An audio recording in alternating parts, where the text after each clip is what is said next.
Don't write what you know, write what you love. That's what will keep you writing. Chris Humphreys.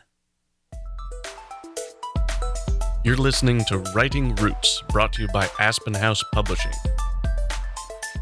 Welcome to Writing Roots. I'm Leigh Hull. And I'm Leigh Esses. Today's writing myth is one you will hear all over the place from people who don't know what they're doing. At the beginning of this year, we did a whole series that was basically just opener quotes. Almost every one of those authors said, screw this particular myth. This myth is wrong. Don't do it. Don't write what you know. There are times where I'd agree, yes, you do need to write what you know. That is if you are writing non-fiction. If you are claiming the title of expert in something, you need to actually kind of be an expert in that thing. That doesn't mean you don't do your research when writing this book. I am the resident killing people expert in our writing club, but I still do my research before giving specific advice. So why does this particular myth exist? I think a lot of people want to start with something they already know. They want to get an idea across, something that's already in their head, something they've been percolating for years maybe. When people say, hey, write what you know, it tends to be a limiting factor on your writing. You start writing from fewer viewpoints. You start exploring the world less because you feel limited. Your imagination feels locked down to what you know rather than what you can imagine. And yes, you may go, hey, I wrote a book. I wrote 2 books, writing what I know. Great. It's really difficult to build a fiction career as an author writing what you know. Because you'll be stuck to the same themes over and over and over again. Let yourself learn. Let yourself explore, fiction or nonfiction. So why is write what you know a really bad piece of advice for fiction authors? Because if you're writing what you know, you aren't writing selfishly. You aren't exploring, you aren't learning. It's one of my favorite things about Ted Dekker. He says write to discover. Learn about yourself and your audience will come to you. The right people will be drawn to your stories because there's an exploration, there's a heart, there's a transformation that comes with the beginning to the end of the book. Every fiction author that we could find has some kind of quote saying why this is a bad idea. One of my favorites is actually from Brandon Sanderson in the Arcanum Unbounded. And he's talking about why write what you know is bad advice, because if he were to stick to that, he wouldn't have such wonderful characters and their point of views like Vin, like Shallan, like Navani, like Yasna. These characters that are such good women in his stories wouldn't exist because he would be limited to the male point of view. He doesn't know what it's like to be a woman. He doesn't know what it's like to have magic. But he can imagine it. He can do his research and find out, talk to women, and build realistic living characters in his stories. And on top of that, in today's world, if you stick to writing what you know, you're forgetting that Google is a thing. We are in such an information age that you, the author, are no longer obligated to explain 58 pages on what a whale looks like. Or a tree. So there are times, even in your fiction, that you're going to be talking about real-world topics. You could be talking about mental health disorders. You could be talking about fights. Don't be afraid of including it just because you don't know it personally. This is a great opportunity to learn what it's like for someone to have schizophrenia, if you don't have schizophrenia and your character does. Discover that along the way. That's part of why I write books, and that's how I start new ideas, new series. I want to explore a concept in writing that I haven't yet. These challenges in writing help me progress as an author. So if you don't know something about a real-world topic, do your research or find an expert.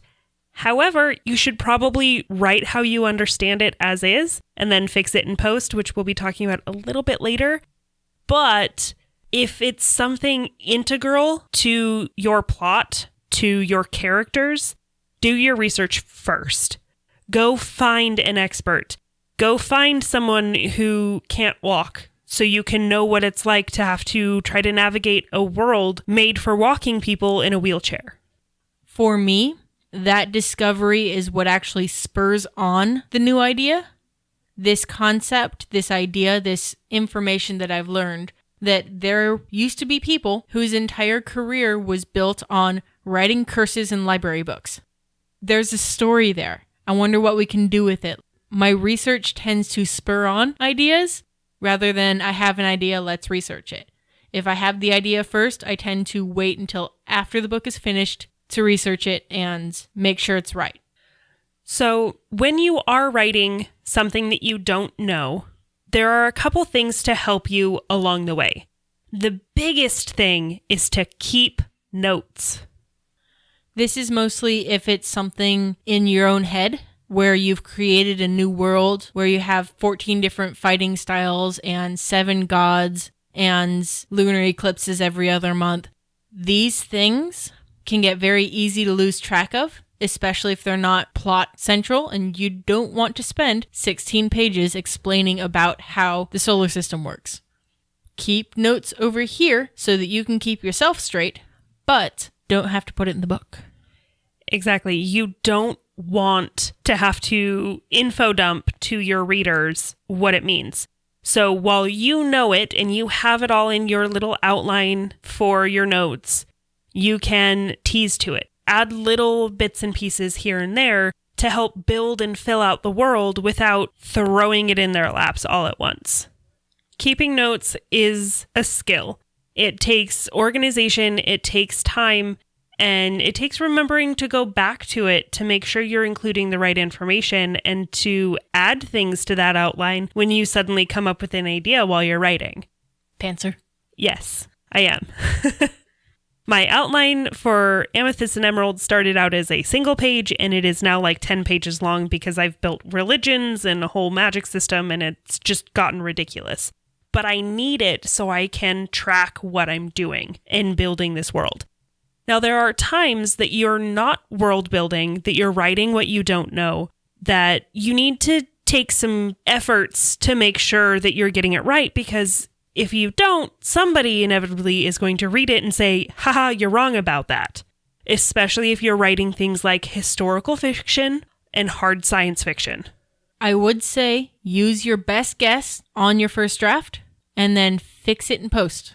Do your research during editing, because it's very easy to go, wait, which World War was it that they used the clip instead of the magazine?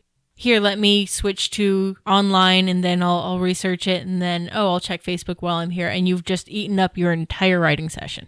Speaking of which, that's World War II that they used the M1 Garand just for your research funds. Anyway, rabbit holes. There are so many rabbit holes that you get down while you're writing, and it just distracts you from writing.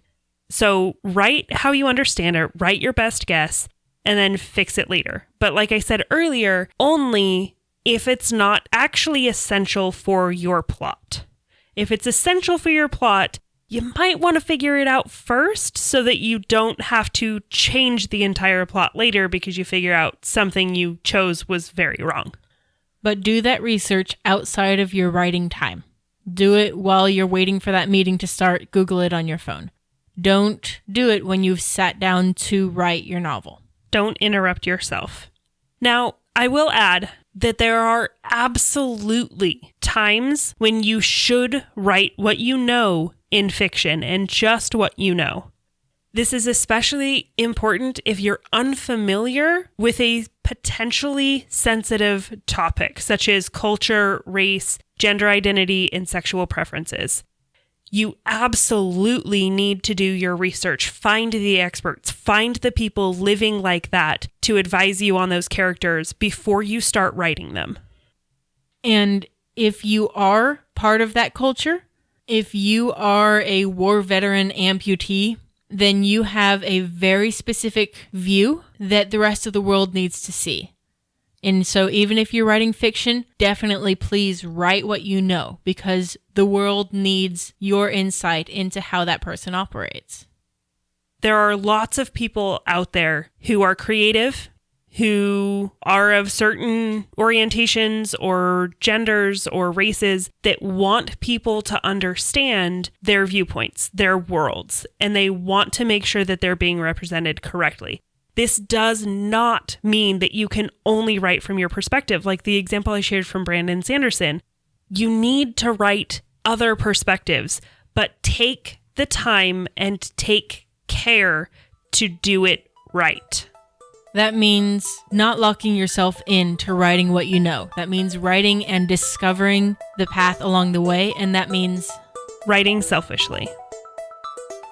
If you have a question or comment for our hosts or a topic you'd like us to cover, send us an email at writingroots@aspenhousepublishing.com or find us on Facebook by searching for Aspen House Publishing.